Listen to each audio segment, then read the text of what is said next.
Hello ladies and gentleman, welcome back to my channel. आज हम देखेंगे हीरोन्स फार्मूला चैप्टर 12 का एक्सरसाइज 12.2 क्वेश्चन नंबर 5। ठीक है, ये है क्वेश्चन नंबर 5। एक रोम्बस है, रोम्बस शेप्ड फील्ड है जिसके पास ग्रीन ग्रास की लॉन है फॉर 18 काउज टू ग्रेज। ठीक है, तो एक रोम्बस है जिसमें ग्रीन ग्रास है। ठीक है, जिसमें 18 गायें चरेंगी। कितनी गायें चरेंगी? नंबर ऑफ काउज कितना है? नंबर ऑफ काउज 18 है। ठीक है, अब क्या है? If each side of rhombus is 30। हम एक एक लाइन को पढ़ते जाएंगे और उसको इंप्लीमेंट करते जाएंगे। ठीक है, तब क्या है, क्वेश्चन हमें कंप्लीट दिखेगा, समझ में आएगा क्या हो रहा है। ठीक है, तो इसमें हर साइड्स कितनी? 30 है। And it's longer diagonal is 48। इसका लॉन्गर डायगोनल क्या है? वो क्या है? 48 मीटर है। ठीक है, तो हमारे पास देख रहे हैं दो डायगोनल है, एक ये है और एक ये है। ठीक है, तो हमें मुझे लग रहा है कि ये डायगोनल शायद लॉन्गर है। ठीक है, तो इस डायगोनल की लेंथ कितनी है? 48। ठीक है, now how much area of grass field will each cow be getting. अब जो ये ग्रास फील्ड है, ठीक है, उसका कितना एरिया हर काउ को मिलेगा, है ना? ईच काउ, ये ध्यान देखो, ये यहाँ पे इसने ट्विकी है, ये टर्म ट्वर्की है। ठीक है, ये क्या है? Each cow. तो कितना एरिया ईच काउ को मिलेगा? ठीक है, वो हमें ध्यान रखना है ना? तो हर गाय को कितना मिलेगा? टोटल एरिया नहीं पूछा, हर गाय को कितना एरिया मिलेगा? ईच काउ, हर गाय को कितना एरिया मिलेगा? ठीक है, तो टोटल गाय 18 है। ठीक है, अब 18 काउज हैं, तो सपोज मेरे पास 10 पेंसिल है और 5 लोग हैं। ठीक है, तो 10 पेंसिल है और 5 लोग हैं, है ना? तो उसको डिवाइड करना है कैसे? हर लोग को कितना मिलेगा? 10 पेंसिल है, 5 लोग हैं, 5 लोग हैं, 10 पेंसिल है, तो हर एक को मुझे दो दो पेंसिल देनी पड़ेगी, है ना? तो वो क्या करेंगे, हमने डिवाइड कर दिया। तो उस हिसाब से हमें यहाँ पे निकालना पड़ेगा कि 18 काउज को ये पूरा एरिया है। ठीक है, तो सपोज एक काउ इतना ग्रेज करेगी, एक काउ इतना ग्रेज करेगी, दूसरी काउ इतना, ऐसे ऐसे करके 18 भाग में डिवाइड होगा। ठीक है, तो एक काउ के लिए एरिया कितना आएगा? इतना आएगा। तो हमें टोटल एरिया, हम अगर टोटल एरिया निकाल दें, हम क्या निकाल दें? टोटल एरिया निकाल दें। ठीक है, जैसे हमने क्या किया, इसका टोटल एरिया निकाल दिया। अगर हम उसको 18 से डिवाइड कर देंगे, कितने से? 18 से डिवाइड कर देंगे, तो हर एरिया का हर काउ कितना एरिया मिलेगा, हर काउ को कितना एरिया मिलेगा वो हमें पता चल जाएगा, है ना? तो सबसे पहले टोटल एरिया ऑफ रोम्बस निकालना है। तो ये थोड़ा वैसा सा हो गया, मैं इसको, ठीक है, तो हर काउ को कितना एरिया मिलेगा वो अब अपने को देखना है। ठीक है, ये मैं फिर से बना देता हूँ, है ना? हर काउ को कितना एरिया मिलेगा। ठीक है, तो टोटल रोम्बस का एरिया सबसे पहले निकालना है। तो टोटल रोम्बस का एरिया निकालने के लिए ये suppose rhombus A B C और डी है, नेमिंग कर देने से आसान होता है समझना, है ना?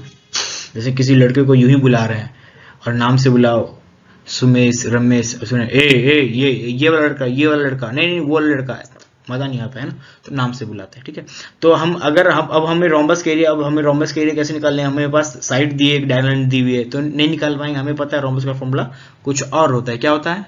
कमेंट सेक्शन में बताओ रोम्बस के एरिया का फॉर्मूला क्या होता है। ठीक है, तो अब हमें पता है कि इस फिगर में इस डायगोनल ने क्या कर दिया है, इस रोम्बस को दो भाग में डिवाइड कर दिया है। ठीक है, एक ये पोर्शन हो गया, एक ये पोर्शन हो गया। अब ये क्या बन गया? एक ट्रायंगल बन गया। ये क्या बन गया? ए बी डी, और एक ट्रायंगल बन गया बी डी सी। तो दो ट्रायंगल बन गया। हम दोनों ट्रायंगल का एरिया निकाल लेंगे तो हमारे पास पूरे रोम्बस का एरिया आ जाएगा। अगर हम दो ट्रायंगल का एरिया निकाल लेंगे तो हमारे पास इस पूरे रोम्बस का एरिया आ जाएगा, है ना? ए बी सी डी पूरी रोम्बस के एरिया आ जाएगा। ठीक है, तो हम वैसा ही करेंगे, दो ट्रायंगल का एरिया निकाल लेंगे। अब लेकिन दोनों ट्रायंगल के एरिया निकालने की अलग अलग जरूरत नहीं है, हम एक का ही निकालेंगे एरिया, उसको हम मल्टीप्लाई बाय 2 कर देंगे तो हमारे पास पूरे रोम्बस का एरिया आ जाएगा। कैसे आ जाएगा? हमें पता है जो डायगोनल है ना, वो क्या करता है, पूरे रोम्बस को दो भाग में, दो इक्वल पार्ट्स में डिवाइड करता है एक रोम्बस। ठीक है, तो हो गई ना बात। दोनों को अलग अलग निकालने की जगह एक को निकाल लो, उसको 2 से मल्टीप्लाई कर दो तो पूरे का एरिया आ जाएगा। ठीक है, तो हम वही चीज को यूज करेंगे। अगर हमें ये बात नहीं भी पता है, अगर हमें ये बात नहीं भी पता है कि एक रोम्बस का डायगोनल जो इस रोम्बस को दो इक्वल पार्ट्स में डिवाइड करता है, वी हैव अनदर वे। ठीक है, क्या है वो अनदर वे क्या है कि ये एक ट्रायंगल बन रहा है। ठीक है, ए बी डी एक ट्रायंगल बन गया, एक ट्रायंगल ये बन रहा है बी डी और सी। ठीक है, ट्रायंगल बन गया। अब तीनों की साइड्स देखो, पहले वाले ट्रायंगल की साइड्स देखो, 30 और 48, और नीचे वाले ट्रायंगल की भी क्या है, 30 30 और 48। जब दोनों ट्रायंगल में साइड सेम है तो एरिया भी सेम ही आएगा ना, फॉर्मूला है, मैथ है भैया, है ना, तो एरिया भी क्या आएगा, सेम ही आएगा। तो कॉन्सेप्ट नहीं भी पता है तो कॉमन सेंस से काम हो जाएगा। Got it.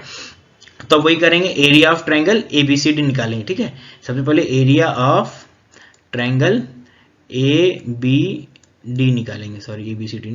ठीक है, तो एरिया का फॉर्मूला क्या होता है हमें पता है, S अंडर रूट में, ये मत भूलना अंडर रूट। कई बार मैं जब मैं छोटी क्लासेस में था बचपन में, मैं कई बार अंडर रूट लगाना भूल जाता था, ये गलती मत करना। ठीक है, सो अब सबसे पहले S निकालेंगे। S कैसे निकालेंगे, क्या हो जाएगा, sum of sides divide by 2, sum semi कर देंगे, है ना, सेमी पेरीमीटर है ना, ये क्या हो जाएगा, 0 0 प्लस 0 प्लस 8 के जब 8, फिर 4 प्लस 3 7, 7 3 10, तो 108 डिवाइड बाय 2 कितना हो जाएगा, ये 54 हो गया। ठीक है, तो अब क्या करेंगे, इसको सेमी पेरीमीटर निकालने के लिए ये क्या कर दिया 54। ठीक है, और फिर क्या करेंगे 54 माइनस 30 A, फिर 54 माइनस 30, फिर क्या करेंगे 54 माइनस 48। ठीक है, तो अब क्या होगा, फिर से अंडर रूट में ले लिया, सो सॉल्व करेंगे 54 माइनस 30 कितना हो जाएगा 24, ये भी कितना हो जाएगा 54 माइनस 30 24, 54 माइनस 48 कितना हो जाएगा 6। ठीक है, अब हम फैक्टराइजेशन से इसका अंडर रूट ले लेंगे, वो ज़्यादा इजी होता है, सबको मल्टीप्लाई करो, फिर 24 है तो ये तो क्या बराबर हो गया, तो इसको पूरे को बाहर लिख लेंगे। ठीक है, अब फिर क्या करेंगे 54 है। ठीक है, 54 को क्या करेंगे फैक्टराइज करेंगे, कैसे करेंगे, ये क्या होगा 2 और ये क्या जाएगा 27 में हो जाएगा, 27 दूनी 54। ठीक है, ये कैसे पता चलेगा, धीरे धीरे आपको समझ में आती जाएगी चीजें, है ना। और ये क्या होगा 3 इंटू 9, और 9 को कर देंगे 3 इंटू 3, तो ये क्या आएगा 2 3 3 और 3। ठीक है, तो वो लिख देंगे 2 इंटू 4 बार 3 बार 3 है ना, ये देखो 3 बार 3 है, वो लिख दिया, 24 तो बाहर आएगी, 6 क्या लिख देंगे 2 इंटू 3। तो अब ये देखो कितने पेयर बने, 3 का एक पेयर बन गया, 2 का एक पेयर बन गया, और फिर 3 का एक पेयर बन गया, है ना, बस 3 पेयर बाहर आ जाएंगे।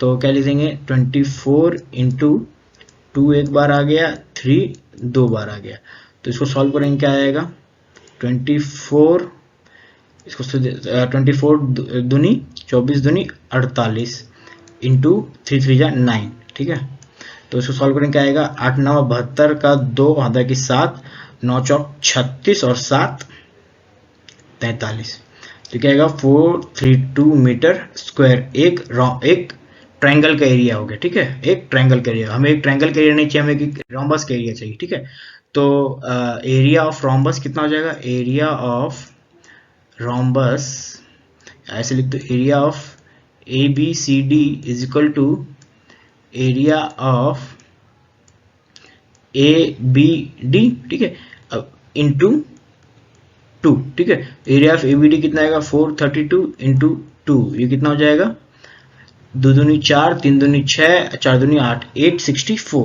864 metre square is the area of ABCD rhombus. समझ आई बात। ठीक है, अब क्या है, अब क्या करना है, ये आ गया।